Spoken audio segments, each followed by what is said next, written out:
আসসালামু আলাইকুম।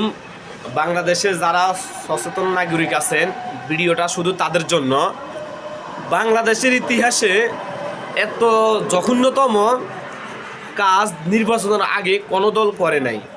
বিএনপি যে কাজটা করতেছে, তো এটা খুবই দুঃখজনক বিষয়।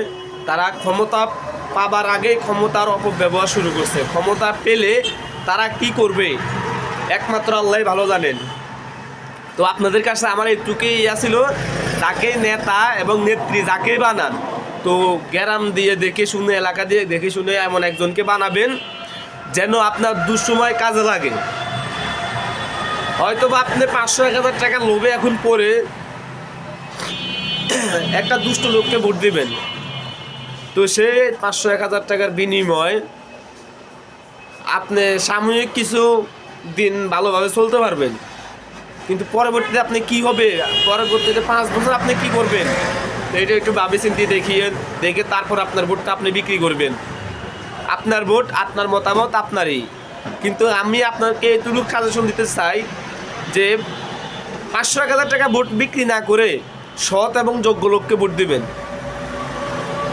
আমাদের দেশের রাজনীতি এমন অবস্থায় দাঁড়িয়েছে যা পৃথিবীর ইতিহাসে নেই। পৃথিবীর ইতিহাসে কথাই এত নোংরা রাজনীতি নেই। আমার জানা মতে বাংলাদেশের রাজনীতি হলো মানুষ খুন করার রাজনীতি। বাংলাদেশের রাজনীতি নোংরা রাজনীতি। বাংলাদেশে এটা রাজনীতি না, এটা রাজনীতির মধ্যেই পড়ে না। তো যারা যারা ভিডিওটা দেখতেছেন, তো সবাই ভিডিওটা শেয়ার করে দিবেন বেশি বেশি, আর অন্যকে দেখার সুযোগ করে দিবেন। তো এইখানে যে কথাগুলো বলছি আশা করি সবাই বুঝতে পেরেছেন। এ ছিল আমার আজকের কথা। আসলে বাংলাদেশ নিয়ে কথা বললে কথা শেষ হবে না। তো এখন বর্তমান সিচুয়েশন বুঝে যে কথাটা বলার দরকার ছিল, তো এটাই আপনাদের মাঝে আমি তুলে ধরেছি। তো আশা করি সবাই বিষয়টা বুঝতে পেরেছেন। সবাই নির্বাচন ভোট কেন্দ্রে যাবেন, নির্বাচনে ভোট কেন্দ্রে যাবেন, ভোট কেন্দ্রে গিয়ে আপনার মতামত সঠিক জায়গায় সঠিক ব্যক্তিকে, মার্কা নয় ব্যক্তি দেখে আপনার মতামত মূল্যায়ন করবেন।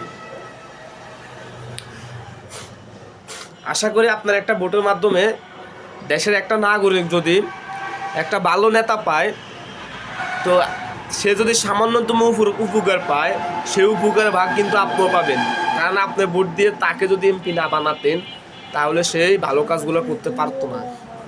তো সেই উপলক্ষে আপনাদের কাছে আমি একটাই আশা করতেছি, ভবিষ্যতে যাকেই ভোট দেন মার্কা দেখে নয় ব্যক্তি দেখে দিবেন, সৎ এবং যোগ্য লোককেই দিবেন। আপনার ভোট আপনি দিবেন, যাকে খুশি তাকে নয়, যোগ্য এবং সৎ লোককে দিবেন। এই ছিল আমার কথা। সবাই ভালো থাকবেন, সুস্থ থাকবেন, নিজের প্রতি খেয়াল রাখবেন। আল্লাহ হাফেজ।